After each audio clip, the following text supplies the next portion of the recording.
des murs, bâtir des fenêtres, bâtir les toits, etc. Et nous voulons avancer encore un peu plus dans le bâtiment, dans ce que nous sommes en train de construire. Et nous sommes depuis quelque temps sur la vision, puisque la vision fait partie de la construction pour notre vie. Nous avions posé les fondements du royaume, nous avons posé les fondements et les clés du royaume, et nous savons que le royaume fonctionne avec des clés. Donc, le royaume fonctionne avec des clés. Le royaume fonctionne avec des clés. Parce que quand tu as donné ta vie à Christ, quand tu t'es donné à Christ, tu n'as pas donné ta vie à une religion, tu n'as pas changé de religion, mais tu es rentré dans le royaume. Tu es rentré dans le royaume de Dieu, et pour vivre dans le royaume, tu es obligé d'activer des clés. Tu es obligé d'utiliser des clés. C'est ce que Jésus dit. Voilà, à Pierre, voilà, je te donne les clés du royaume. Et dans tous les pays, il y a des clés. Il y a des clés, c'est-à-dire des lois et des principes qui régissent la vie d'un pays, la vie du royaume. C'est la même chose, c'est régi, c'est conditionné, c'est réglé par des lois et des principes. Est-ce qu'on connaît quelques clés du royaume? Donc, les clés du royaume. Parmi l'une des clés, quelle est la clé que tu vas activer si tu veux vivre longtemps? Voilà, c'est la clé de l'honneur. Si tu veux vivre, si tu veux avoir une longue vie, tu actives la clé de l'honneur. Ça veut dire que tu honores ton père et ta mère si tu veux avoir une longue vie. Le père et la mère, c'est pas forcément celui qui t'a engendré. Le père, ce n'est pas le géniteur. Le père, c'est celui qui t'a fait grandir et qui t'a instruit et qui t'a challengé et qui t'a amené dans la dimension là où tu dois aller. C'est ça le père. Hein? Donc, si tu veux vivre longtemps, tu actives la loi ou la clé de l'honneur. Si tu veux être grand, qu'est-ce que tu actives comme clé? Voilà. Ah, tu vois que tu connais. Donc, tu actives la clé du service. Si tu veux être grand, si tu veux être quelqu'un de grand, ne va pas chercher à corrompre quelqu'un, mais active tout simplement la clé du service, et alors la grandeur sera manifestée dans ta vie. Si tu veux avoir des grandes responsabilités, tu actives quoi? Hein? Si on te confie des grandes choses. La fidélité. Voilà. Oh, c'est super ça. Là, on a des citoyens du royaume qui vont aller loin. Parce qu'on connaît les clés. Parce qu'on veut activer les clés. Donc, on veut avoir des grandes choses. Si tu veux marcher avec assurance, qu'est-ce que tu vas utiliser comme clé? De l'assurance. Voilà. La foi, c'est quoi? C'est quoi la foi? Voilà. C'est la ferme Hébreux 11.1 qu'on peut afficher. La foi, c'est une ferme assurance des choses qu'on espère, confiance ou assurance dans la réalisation de ce qu'on espère. C'est une manière de le posséder déjà par avance. Croire, c'est être absolument certain de la réalité de ce qu'on ne voit pas. Bon. Toi, tu dis, mais comme je ne vois rien, comment je peux être sûr de sa réalité? Hein? Tu dis, moi, je ne vois rien dans la vie. Donc, si tu ne vois rien, je ne sais pas de quoi tu vas être sûr ou certain. Puisque croire, c'est absolument certain, être certain de la réalité de ce que tu ne vois pas. Et comme je ne vois pas, comment je peux être sûr de ce que je ne vois pas? Ben c'est justement ça la foi. Qu'est-ce que Dieu t'a donné? Qu'est-ce que Dieu a mis en toi que tu vois, toi, et que tes yeux naturels ne voient pas, mais que tes yeux spirituels voient? Il dit, c'est être absolument certain de la réalité de ces choses-là. Donc la foi, c'est une ferme confiance, une ferme assurance. Si je veux marcher avec assurance, avec confiance, second Corinthiens, ça te donne une ferme assurance. Si je veux marcher avec assurance, je marche forcément par la foi. J'utilise la clé de la foi. Ensuite, si tu veux marcher sans crainte, sans peur, ou être sans la crainte, ni sans peur, qu'est-ce que tu vas utiliser comme clé? Voilà, tu vas utiliser la clé de l'amour. Hein? Parce que l'amour parfait bannit la crainte. Donc, quand tu marches dans l'amour parfait, la crainte ni la peur ne peuvent te saisir. Et maintenant, si tu veux marcher, ou bien si tu veux être affranchi du péché et de la mort, tu utilises quelle loi? La loi de l'esprit de vie, qui t'affranchit la loi du péché et de la mort. C'est bon de faire une révision. Hein? Comment tu vas ouvrir les portes si tu oublies tes clés? Imagine que tu oublies tes clés. Tu vas arriver chez toi, comment tu vas faire? Tu vas casser la porte, tu vas dire. Tu as cassé la porte. Ah non, il faut utiliser les bonnes clés. Donc là, je t'ai donné quelques clés, mais il y en a d'autres. Et là, j'ai cité les principales qui te permettent de vivre la vie en abondance, la vie de Dieu. Et les clés, ce sont les instruments, ce sont les moyens par lesquels tu sors du domaine du naturel pour aller dans le domaine de l'esprit, dans le domaine spirituel. Puisque Dieu nous a positionnés où? Dieu nous a positionnés dans les lieux célestes en Christ. Pourquoi? Pour te faire sortir du domaine naturel, pour que tu opères dans le domaine spirituel. Puisque qu'est-ce qui régit le monde? Qu'est-ce qui régit le monde? C'est le monde invisible, c'est le monde spirituel qui régit le monde. Hein, la parole dit, tout ce que tu vois vient de ce que l'on ne voit pas. Tout ce qui est visible vient de l'invisible. Donc, dis-toi bien que tout ce qu'on voit ici, ce n'est que la manifestation de tout ce que tu ne vois pas. Ce n'est juste que la manifestation de tout ce que tu ne vois pas. C'est pour cela, si tu veux voir quelque chose que tu désires ici-bas, tu es obligé d'aller le chercher dans le monde spirituel. Si tu veux voir la manifestation de la gloire ici-bas, tu es obligé d'aller le chercher dans le monde spirituel, puisque tu as été glorifié en Christ. Et la vision, c'est une clé. C'est la clé que nous allons utiliser justement pour amener à manifestation les choses invisibles. Puisque la vision n'est pas, nous avions déjà dit, c'est un rêve, c'est le rêve de Dieu, mais non pas notre propre désir. La vision, ce n'est pas le désir que nous avons nourri dans notre cœur, mais c'est le rêve que Dieu a déjà placé avant notre naissance dans notre cœur, dans notre esprit. Nous avions déjà vu ça. Et c'est le rêve de Dieu. C'est ce rêve de Dieu qu'il nous appelle à accomplir. C'est ce que Jérémie 29, 11 nous dit. En effet, moi, je connais les projets que je forme pour vous, second 21, que je forme pour vous, déclare l'Éternel, projet de paix et non de malheur, afin de vous donner un avenir et de l'espérance. Le rêve de Dieu, c'est de nous donner de l'avenir et de l'espérance. Non pas nous amener dans des difficultés ni dans la galère, mais c'est de nous donner de l'avenir et de l'espérance. Il dit, mais je les connais et il nous les communique, il nous les donne, afin que nous puissions les accomplir, mais surtout que Dieu les accomplisse avec nous. Parce que quelqu'un qui opère dans la vision, dans la sphère de la vision, c'est quelqu'un qui est épanoui. Ton épanouissement se trouve lorsque tu accomplis la vision. Ne dis pas que je suis épanoui parce que j'ai du travail. Quand tu as du travail, tu as juste une occupation. Mais lorsque tu es dans la vision, tu es en train d'accomplir le rêve de Dieu, c'est-à-dire tu rentres dans ton épanouissement. Amen. Et quand tu opères dans la sphère de la vision, tu es en train d'opérer avec tes talents. C'est une révision que je fais là. Tu opères avec les talents. Tu n'opères plus avec la formation, mais tu opères avec les talents et les dons que Dieu t'a donnés pour accomplir cette vision. Amen. Et même si la vision n'est pas encore très, très claire, une chose est certaine, c'est qu'elle se termine par la gloire.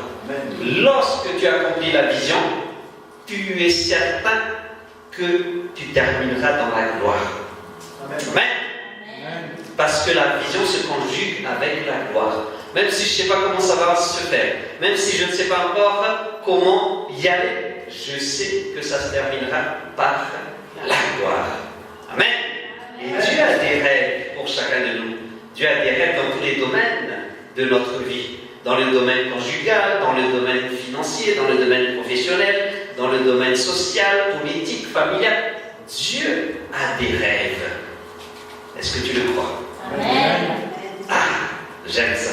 Si tu crois, c'est que tu veux vraiment amener la réalisation du rêve de Dieu.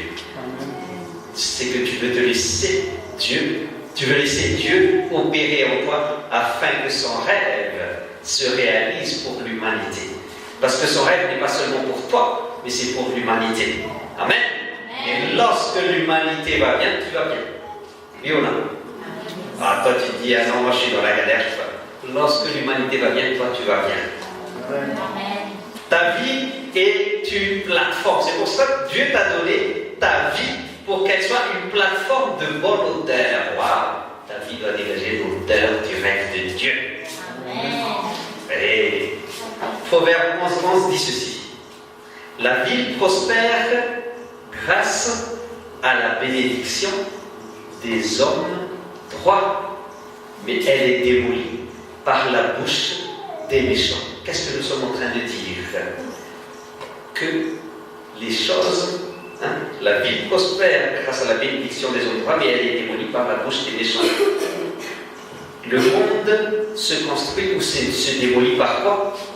Par la parole. C'est ce qu'elle est en train de dire. La ville est détruite par la bénédiction. Bénédiction veut dire du bien. Ne pense pas que bénédiction, c'est les choses que tu reçois. Ce n'est ni la voiture, ni la maison, ni l'enfant, ni le mari, ni la femme. La bénédiction, c'est la parole qui est dite sur toi. La parole de Dieu. Et dit, la ville prospère par la bénédiction des justes ou des hommes droits. Lorsque tu dis quelque chose, sache que ta parole a des répercussions éternelles. Lorsque tu dis que ce pays est pauvre, si tu dis tout le temps ça, ça a des répercussions éternelles. Ça a des répercussions dans le monde invisible. Et tu sais très bien que ce qui est visible vient de ce qui est invisible. Qu'est-ce que tu sais dans l'invisible? C'est ce qui va se manifester dans le visible. C'est pour cela, ne dis pas que tu es pauvre, que tu es malade, parce que tu es en train de semer des paroles dans le monde invisible. Et c'est ça qui opère dans ta vie après. Oui ou non? Amen. Ah, c'est pour cela, même si tu dis là, je suis guéri par celui qui a été cloué à la croix, parce qu'il a été meurtri, afin que je sois guéri. Même si je sens les douleurs, la guérison est mon partage. Même si j'ai rien, j'ai tout pleinement en celui qui me fortifie. J'ai tout pleinement parce qu'il est mon berger et je ne manque jamais de rien. Oh, j'aime ça. C'est ça que tu es en train de semer dans le monde invisible. C'est ça la parole de bénédiction. Et c'est pour cela que ça se manifeste dans le monde visible. Et il dit, la bénédiction, c'est la vie prospère. Parce que les justes disent du bien de la ville. Quelle que soit la façon dont la ville est gérée, les justes disent du bien de la ville. Mais elle est démolie par la bouche des méchants. Lorsque les méchants commencent à proclamer des choses qui détruisent les plans de Dieu, alors ils prennent le dessus. C'est pour cela que nous disons, nous nous levons le matin avant l'aurore pour arrêter tous les plans des méchants, pour révoquer toutes les paroles, parce que les ténèbres, parce que les sataniques, ils se lèvent la nuit pour envoyer des paroles. Est-ce que tu le sais ou pas? Ah, j'ai l'impression que tu ne réalises rien du tout là-dedans. Les sataniques qui se lèvent pendant la nuit pour envoyer des paroles. Pourquoi ils envoient des paroles pour détruire les familles de Dieu? Est-ce que tu le sais ça? Pour amener les divorces, pour amener l'esprit d'impureté, tout ça. Ah, ils se lèvent. Mais nous sommes en train de nous coucher. Oh, laisse-moi, je suis pas fatigué là. Oh. C'est pour ça que la ville est détruite. Parce que le juste n'envoie pas la parole pour contrer tout ce que les gens des ténèbres envoient. Ah, et Dieu cherche un homme pour se lever et dire, ça suffit, parce à ce que nous lançons aussi les armes forgées contre nous ne prospèreront point. Eux, ils envoient, nous, on dit, non, ça ne prospérera point. Toute langue qui s'élève en justice contre nous, nous la condamnons. Oh, nous déclarons que la vie de Christ, nous déclarons que nous avons été créés, nous avons été ressuscités en Christ afin d'accomplir les œuvres de Dieu, afin d'amener la manifestation du royaume de Dieu, afin d'accomplir la volonté de Dieu ici-bas, et ça s'accomplira. Amen. Dieu cherche un homme. Dieu cherche un homme parce qu'il veut accomplir ses rêves à travers l'homme, à travers quelqu'un. Et c'est à travers toi qu'il veut accomplir son rêve aujourd'hui. Amen. Bon, ok. Sache que dans le monde, ce qui se passe, c'est une guerre de parole contre parole. C'est juste une guerre de parole contre parole. Qu'est-ce que tu envoies comme parole pour contrer les plans de l'ennemi? Parce que dis-toi bien que l'ennemi a des plans. Hein? Il a des plans aussi. Dieu a des projets, mais l'ennemi aussi a des projets pour toi. Ne pense pas que t'es ballotté comme ça. Mon ami, c'est une guerre que tu es en train de faire. Si tu ne réalises pas que c'est une guerre, alors tu vas être une victime collatérale. Tu vas être une victime collatérale. Soit tu combats, soit tu es victime. Et après tu dis, mais qu'est-ce qui m'arrive? Qu'est-ce que j'ai fait au bon Dieu pour que, justement, parce que tu n'as pas fait ce que tu devais faire. Ne demande pas à Dieu qu'est-ce qu'il a fait. Demande-toi à toi-même qu'est-ce que j'ai pas fait. Et alors, tu seras plus éclairé. Tu te poses la question, mais pourquoi je suis comme ça? Parce que tu ne t'es pas levé pour faire la guerre. Ah oui. Si tu ne te lèves pas pour faire la guerre, c'est la guerre qui va te abattre. C'est la guerre qui va t'abattre. Si toi tu ne fais pas la guerre va t'abattre. Puisque Satan, lui, il n'arrête pas. C'est un terroriste. Ah oui, c'est le maître des terroristes. Donc, je suis en train de te mettre devant des réalités tout simplement. Parce que toi, tu te dis, moi, je cherche l'argent. Cherche pas l'argent. Cherche le royaume. Et le royaume t'amène à faire la guerre contre les ténèbres. Et là, tu te rendras compte que le royaume, tu vas utiliser les clés du royaume. Donc, nous sommes en train d'utiliser la clé de la vision. Et nous avions vu la dernière fois, qu'est-ce qu'on va faire avec la vision? Que doit-on faire avec la vision? Et nous avions dit que qu'est-ce qu'on doit faire avec la vision? On doit écrire la vision. Hein? Nous avons vu ça dans Habakkuk 2 à 4. Que nous devons écrire, il faut écrire la vision. Parce que lorsque tu écris la vision, elle est devant toi constamment. Habakkuk, voilà. Mets la vision par écrit, grave-la sur des tables, afin qu'on la lise couramment. Donc tu dois l'écrire, pourquoi faire? Pour la lire couramment. Parce que lorsque tu ne la lis pas, tu vas l'oublier.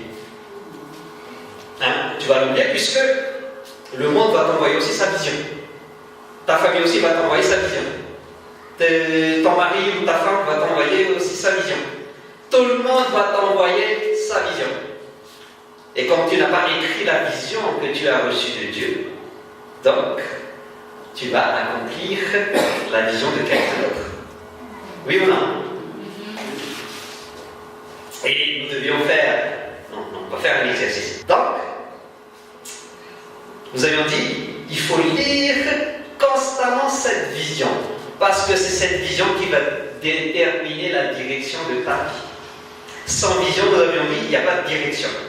C'est comme si, lorsque tu quittes ici, tu dis, je sors, je m'en vais. Où? Je ne sais pas. Mais je m'en vais. Alors comment tu vas faire pour prendre quel chemin tu vas prendre? Comment tu vas savoir quel chemin tu vas prendre? Tu vas, mais tu ne sais pas où. Quel chemin tu vas prendre? Ah, ça c'est dramatique ça. Si tu ne connais pas la vision. Si tu ne connais pas la vision, là c'est dramatique.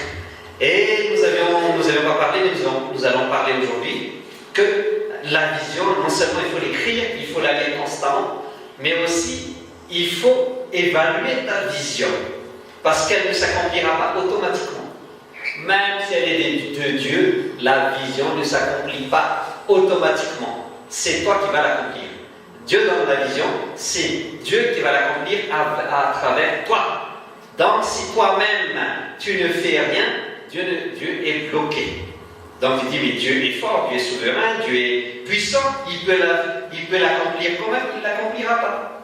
Parce que c'est avec toi qu'il veut la faire. C'est par toi qu'il veut l'accomplir. Donc tu dis, oh non, moi je ne me lève pas, hein, comme le peuple d'Égypte. Hein. Moi quand je me lève, je vais me divertir. Mais laisse-moi la vision. Hein. La vision, elle va quand même s'accomplir, même si je me divertis. Pas du tout, mon ami.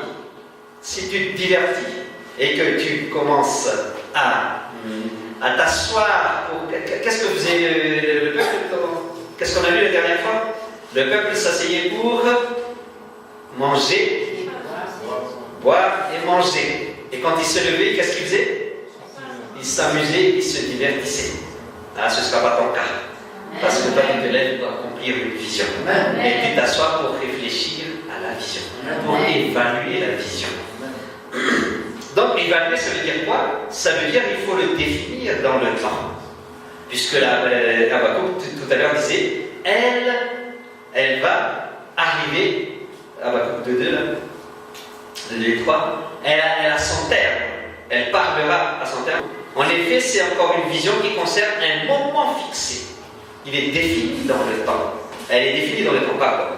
Elle parle de la fin, ou elle parlera à la fin, et ne mentira pas. Il faut le définir dans le temps. Ta vision, même quand Dieu te la donne, tu sais à quel moment ça doit se faire. Tu sais à quel moment c'est le temps de la vision. Amen. Donc tu dois évaluer dans quel temps est cette vision. C'est pour quel temps est cette vision. Parce que si tu ne connais pas le temps, tu risques de rater l'accomplissement de la vision. Dieu te révélera que c'est le temps. Pour nous, la vision de Madagascar, c'est le temps de la vision pour Madagascar, de la conquête de Madagascar. Amen. Ah, il y en a qui disent, oh, qu'est-ce qu'il veut dire? C'est le temps de la conquête de Madagascar. Amen. Amen. Il faut la définir aussi dans l'espace, c'est-à-dire où doit se faire la vision, où doit s'accomplir la vision. Parce que si tu accomplis cette vision, non, pas dans le bon endroit, tu vas avoir des difficultés. Tu vas avoir des difficultés. Si tu viens pour conquérir Madagascar et que tu vas le conquérir à Maurice, ça va être compliqué. Si tu veux faire la conquête des situés ici, mais tu ne vas pas conquérir Madagascar à Maurice ou en France ou aux États-Unis. Est-ce qu'on se comprend? C'est ici que tu fais la conquête.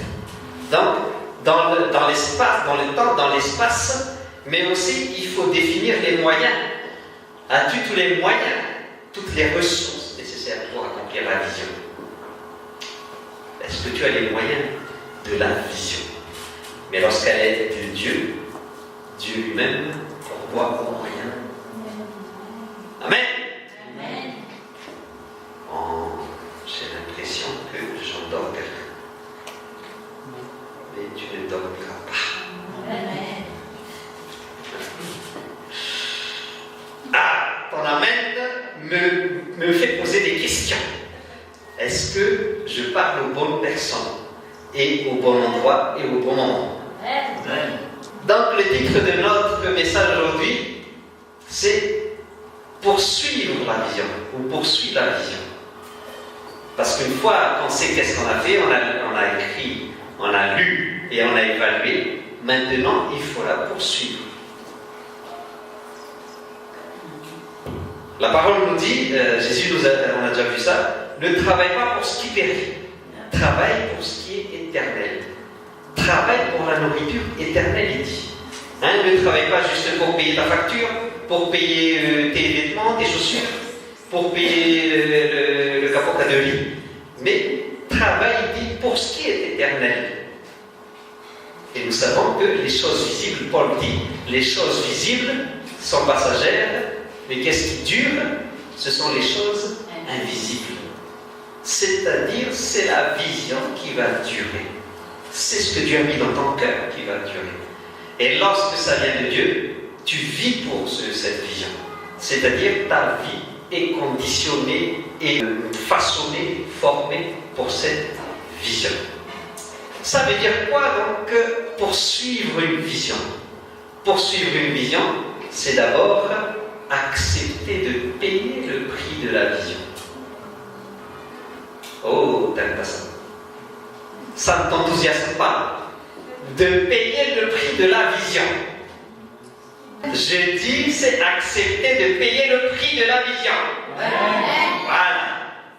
Oh, mais tu dis amen, mais tu dis, moi je le paierai quand même. Comme il a envie que je dise amen, je vais dire amen. Quand tu dis amen, ça veut dire que tu vas le payer. Amen. Parce que de toute façon, tu payeras quand même. Que ce soit la vision ou autre chose, tu payeras. Hein? Si ce n'est pas le prix de la vision que tu payes, tu vas payer le prix de ta galère. Ah oui? Tu payes quand même un prix. Quoi que tu fasses, tu vas payer un prix. Si tu ne veux pas poursuivre la vision, tu vas payer de ne pas poursuivre la vision. Parce que ça coûte cher de ne pas poursuivre la vision. Ça coûte du temps, ça va coûter ton temps, ça va coûter ta santé, ça va coûter... Allez, dis-moi, quoi d'autre? Ça va coûter ta paix, hein? Ça va coûter ta paix, ça va coûter l'argent aussi. Ça va te coûter. Donc, qui t'a payé, autant payer le prix de la vision. Puisque de toute façon, tu vas toujours payer un prix. Oui ou non? Ah, c'est pour ça que je dis, cherche la vision. Ah, je te donne vraiment des solutions. Je te solutionne pour que tu vives bien, et toi tu veux pas. Tu dis, moi la vision, je n'ai pas le temps de chercher ça. Déjà, tu as payé le prix. Puisque tu as payé le prix du temps que tu n'as pas cherché la vision. Que si tu avais cherché la vision, tu aurais trouvé maintenant comment on va utiliser ton temps. Là, pour l'instant, tu ne vas pas savoir comment tu vas utiliser ton temps.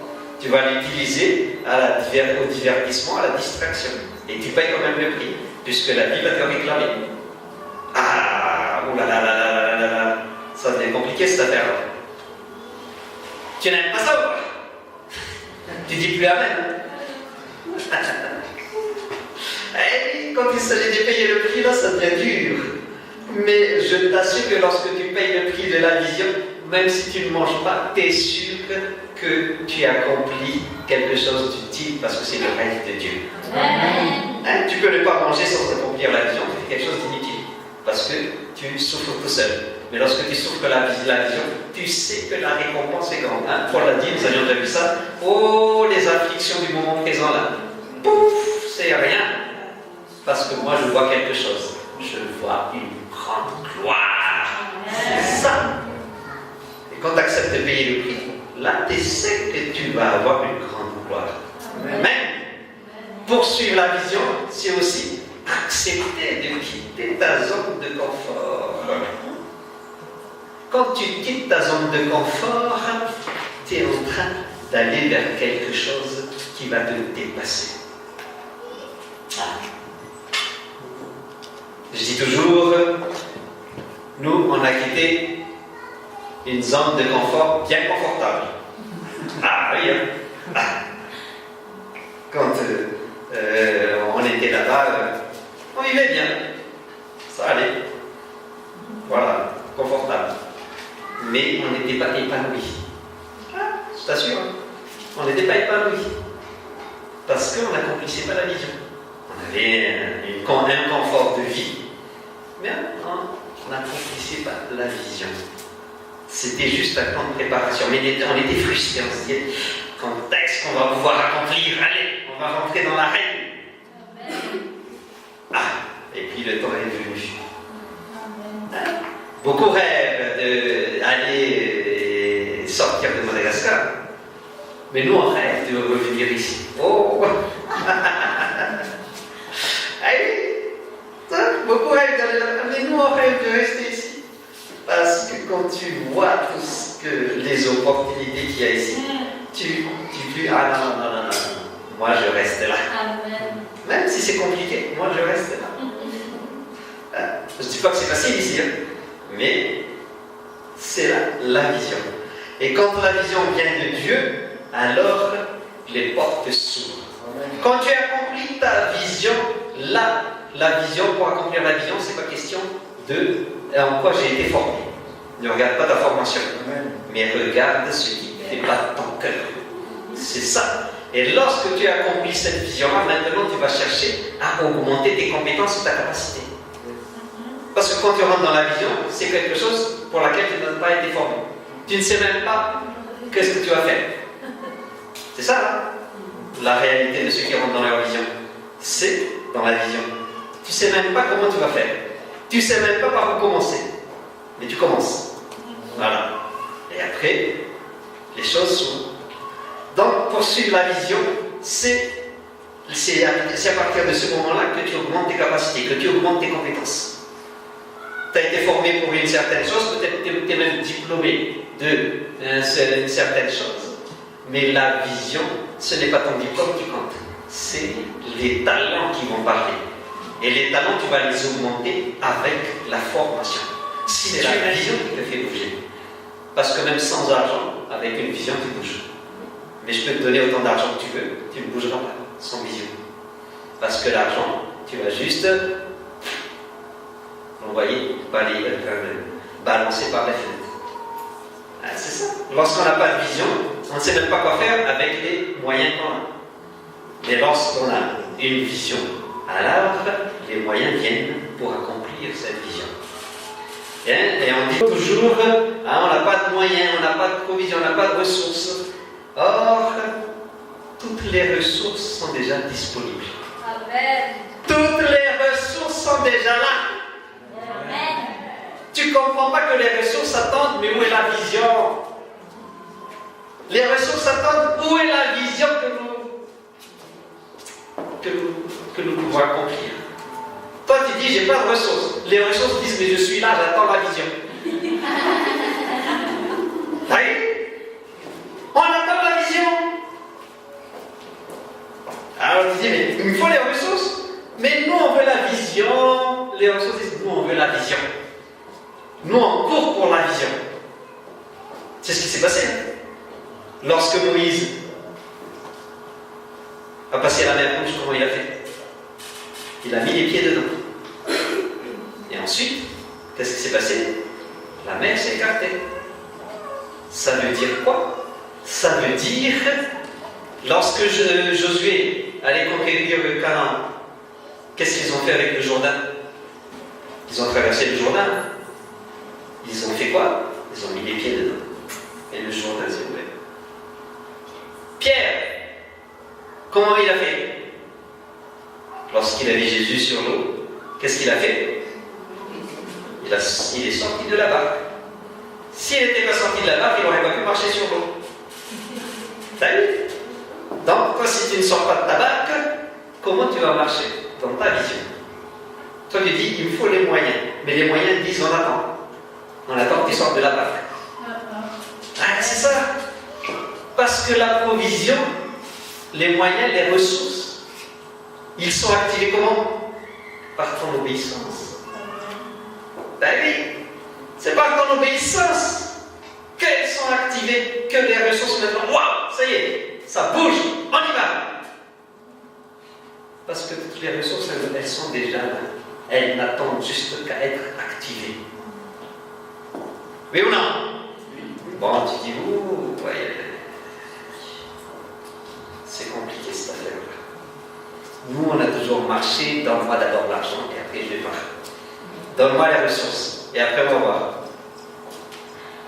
Mais tu ne sais même pas, je vais te dire une chose, s'il n'y a pas de vision, tu ne sais même pas quelles sont les ressources que tu as besoin. Oui ou non? Bon, je n'ai pas de vision. Bon, tu veux faire. Bon, en fait, je ne sais pas. Mais donne-moi d'abord, mais je vais te donner quoi? Tu ne sais même pas qu'est-ce que tu vas faire. Oh, je ne sais pas, ah, ça y est, j'ai une idée. Je vais faire production audiovisuelle. Ah bon, là d'accord, ok. Donc, tu as besoin de quoi? Bon, j'ai besoin de ceci, cela, ok. Mais c'est dit, ah, tu veux faire quoi? Oh, je ne sais pas. Bah, donne-moi d'abord et après on verra. Personne ne te donnera rien. Ah oui? Parce que tu ne sais même pas qu'est-ce que tu vas faire. Tu ne sais même pas quelles ressources tu as besoin. Et en plus, tu ne sais même pas qu'est-ce que tu vas faire avec les ressources. Est-ce qu'on se comprend? Ensuite, les questions que nous allons poser, ok? Une fois qu'elles sont activées, ok, Dieu te donne les ressources. Quelles sont ces ressources que Dieu te donne? Quelles sont les ressources que Dieu donne? première chose, il te donne déjà. La première ressource que tu as, c'est quoi? C'est toi-même. C'est-à-dire ton propre corps. C'est pour ça que tu vas prendre soin de ton corps. Parce que tu ne vas pas accomplir la vision si tu es cloué dans le lit. Ça va être compliqué. Hein?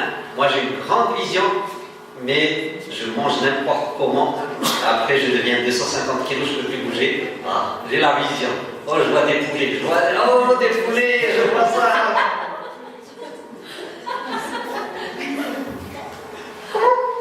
Prends soin de ton corps. Dieu t'a donné ton corps pour que tu en prennes soin. Parce que ton corps, lui, il va se dépérir. Donc, pendant que tu es jeune, prends-en soin pour accomplir la vision. Pour que tu puisses aller le plus loin possible. Et on a. Donc, tu arrêtes de manger les gras de cochon là. Et il n'y a que moi qui ai le droit de manger ça. Donc, prendre soin de ta santé et de ton corps, parce que c'est avec ton corps que tu vas accomplir déjà la vision. Dieu aussi te donne le temps. Parce qu'il te donne le temps de te former. Même si tu commences sans la vision, sache que, sans connaître encore la vision, c'est des temps de préparation. Même quel que soit ce que tu fais, quelle que soit la chose que tu fais, c'est un temps de préparation. Sache-le. Hein, ne te dis pas, oh là là là là, moi je suis un travail, j'aime pas ça. Oh.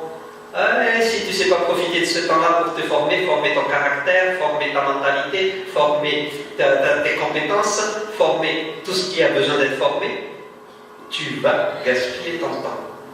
Même si tu ne connais pas encore la vision, sache que le temps que Dieu te donne, c'est un temps de formation. Lorsque tu sers quelqu'un déjà, c'est un temps de formation. Tu ne dis pas, moi je dois rentrer dans ma vision. Moi je dis toujours, si tu n'as pas été fidèle à la vision de quelqu'un, tu ne rentreras pas dans ta vision. Oui ou non? En Madagascar, on a l'habitude d'avoir des visions et des choses, et puis on veut rentrer dedans. Moi, Dieu m'a dit que je vais être le plus grand prophète de tous les temps dans ce pays. Maintenant, il faut que j'opère. Tu as opéré avec qui d'abord et pour qui? Ne te presse pas. Tu as opéré avec qui et pour qui? Parce que, si on a l'habitude, moi je sers Christ. Et nous on marche derrière Christ. Ok? Et quel est l'homme que Dieu a déposé pour que tu suives Christ? Ah non, mais moi je suis Christ. Hein? Moi je ne suis pas un homme, moi je suis Christ. Oh mon ami, calme-toi. Sers d'abord un homme et après tu serviras Christ. Parce que tu ne vas pas servir Christ que tu ne vois pas, alors que l'homme que tu vois, tu ne sais même pas servir. Oui ou non? Oui. Oh, quelqu'un n'aime pas ça. Tu n'aimes pas ça parce que tu as été abusé par quelqu'un d'autre. Et tu te dis, moi je ne veux plus qu'on m'abuse. Mais fais-toi guérir et alors tu sauras maintenant comment on sert un homme. Et personne donc dans la compétence de la vision. Mais le temps nous enseigne, et le temps, lorsque tu connais la vision, tu vas savoir utiliser ton temps et tu vas savoir faire le tri de l'utilisation, de l'occupation de ton temps. C'est quand tu n'as pas de vision, le temps tu le gaspilles. Quelqu'un a dit, le temps c'est la seule richesse que Dieu a donnée égale à tout le monde. Oui ou non? Hein? Ne me dis pas, t'as pas le temps. Dieu donc t'a, je ne sais pas qu'est-ce qu'il a fait avec toi. Hein? Tu dis t'as pas le temps. Ah bon? Donc t'as 8 heures et les autres ont eu 24 heures. Alors je sais pas, on est dans quelle planète, mais bon, toi t'as que 8 heures et tout le monde a 24 heures. Hein? Donc le temps c'est la richesse qui est égale. Maintenant il y en a qui savent l'utiliser, d'autres ne savent pas l'utiliser. C'est ça la différence. Donc d'autres vont l'utiliser pour la vision, d'autres vont l'utiliser pour la distraction. C'est ça la différence. Mais ce ne sera pas ton cas. Ton cas, tu utiliseras ton temps pour la vision de Dieu à l'intérieur de toi et tu seras distingué. Sache que la distinction ne vient pas du hasard. Ne dis pas, parce que lui, il a l'argent. Oh, mon ami, c'est pas ça. La distinction vient de l'accomplissement de la vision. Tu vois quelqu'un qui a une vision et quelqu'un qui est sans vision. La distinction vient de l'accomplissement de la vision. Non pas parce que quelqu'un a de l'argent, parce qu'il a une vision et l'argent est une. Amen. Ensuite, les ressources que Dieu te donne, ce sont des mentors. C'est-à-dire des gens qui vont t'amener à la réalisation de ta destinée. Ce sont des connexions stratégiques. Parce qu'on apprend toujours auprès d'un mentor, auprès de quelqu'un. Et si tu as ICC, là, tu as des mentors ici. Amen. Là, c'est une plateforme qui t'amène, qui te lance pour que tu rentres dans ta destinée. Amen. Nous ne sommes pas ici dans une religion. Nous ne sommes pas dans un lieu religieux. Nous sommes ici dans une plateforme, une rampe de lancement pour que les gens rentrent dans leur destinée. Amen. Pourquoi? Parce que le plus important, c'est quoi? Lorsque tu accomplis la vision, c'est l'étendue de ton influence. C'est ça. C'est pas, est-ce que c'est l'influence que tu as eue dans l'accomplissement de ta vision? Bill Gates. Bill Gates, c'est qui Bill Gates? C'est Microsoft. Hein? C'est celui qui a créé Microsoft. Donc, tu sais que tous les ordinateurs fonctionnent avec les systèmes d'exploitation de Microsoft. Enfin, 90%, 99%. Quand il a marché dans sa vision, tu as vu l'influence qu'il a. Le monde entier utilise tout ce qu'il a produit. Le monde entier. C'est ça l'influence. C'est pas le fait qu'il gagne de l'argent, non. C'est le fait qu'il a influencé le monde. Toi aussi, tu influenceras le monde. Amen. Tu dis, mais moi j'habite à Montana et moi je suis dans les Bacas. Les Bacas, comment on va influencer? Moi j'influence mon ami Baka ou Baka. Si tu comprends la vision, le Baka devient Moka. Oh! C'est toi qui vas influencer parce qu'il est sorti de toi quelque chose que personne n'a encore vu. Amen. Bon, tu comprendras, vis et tu comprendras. Et ensuite, les mentors vont t'emmener à étendre ton influence. Regarde Moïse. Moïse, il a eu un mentor. Son mentor, c'était qui? C'était qui le mentor de Moïse? L'homme là qui a dit Jéthro. Jacob. Il a eu un mentor. Qui est-ce qu'il a eu comme mentor? Laban. C'est ça. Josué, il a eu comme mentor qui? Moïse. Ça veut dire que tu as besoin d'un mentor. Ne pense pas, moi, Dieu m'a dit, j'y vais. Dieu t'a dit, assieds-toi. Ah oui, assieds-toi et marche avec un mentor. Parce que toi, tu dis, oh, mais moi, c'est Dieu qui m'a dit, hein. Laisse ça. Cherche d'abord un mentor, et alors, tu sauras comment accomplir la vie. Ensuite, Dieu te donne les relations divines. Et je termine par ça. C'est-à-dire des gens qui l'envoient maintenant pour investir dans ta vision. Dans la vision qu'il a mis en toi. C'est pour cela que ne méprise pas les gens. Toi, tu dis, oh, lui là, c'est un petit. Oh, des fois, il y a des gens, tu as l'impression, tu regardes ses chaussures, bon, faut mieux. Te fie pas à ses chaussures. Parce que ça, lui, il va être la clé de ta vision. Ah oui. Ne pense pas à l'argent, pense à l'influence qu'il peut avoir. Toi, tu dis, oh, mais c'est quelqu'un qui est du Baka. C'est lui le maître du Baka. Et toi, tu dis, le Baka, qu'est-ce que je fais? Oh, c'est lui le maître du Baka. Et toi, tu dis, qu'est-ce que je vais faire avec lui? Tu as loupé quelque chose. Parce que tu as méprisé une ressource que Dieu t'a envoyée. C'est pour ça que ne méprise personne. Parce que tu ne sais pas. Tu ne sais pas quelles sont ces personnes. Tu ne connais pas ces gens. Où qu'ils soient. Tu dis, il est dans le Baka, il n'a rien. Oh, dans le Baka, c'est lui qui commande tout le monde. Et toi, tu dis Baka, Baka. Et c'est toi qui es Baka. Donc, tu ne maîtrises personne parce que les gens vont être la clé, vont être la ressource, les ressources pour investir dans ta vision.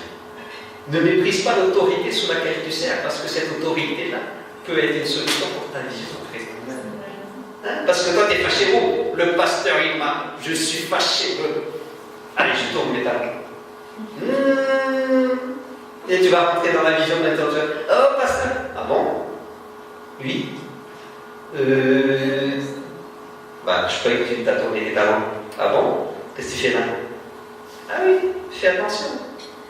Hein? Ton patron ou je ne sais pas qui, tu dis, ah, il m'a escroqué, il était injuste avec moi, tout ça.